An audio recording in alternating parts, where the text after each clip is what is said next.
Inibingelela kuphina kuphela kufunye kolombuso njengamanje babukeli beSelect Africa TV emakhaya. Sawubona sikumukele beSelect Africa TV. Sawubona.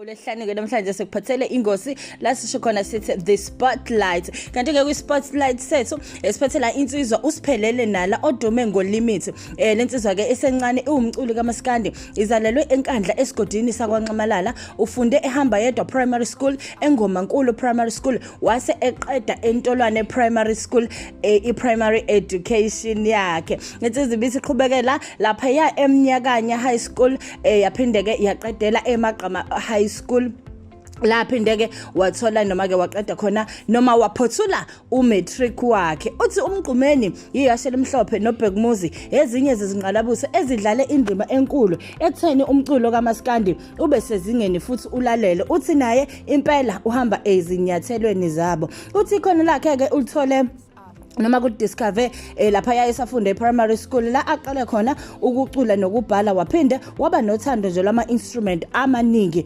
emculweni. Uthi ke uqale indimeni yomculo backing vocalist futhi producela abaculi abahlukene ngaphambi kokuthi ke azimele as a solo artist.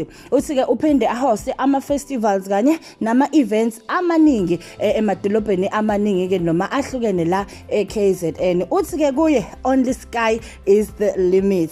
Kanti ukhiphe album entsha ehloko esithi Dankisana esinezingoma ke ezu12 ezishisa be. Kanti ke insizwa uma ukuthi ke uyafisa ukulandela lapha ya ku Facebook uthola ULIMIT nala na ku Instagram ULIMIT nala. Kanti uyamthola enambeni u072 470512 072470512 noma ke kwi manager yakhe u062 633 2687 062 633 2687. Yona ke la esikuphathele khona kwi the SpotLights. Igama lami ngingusinenhlahla.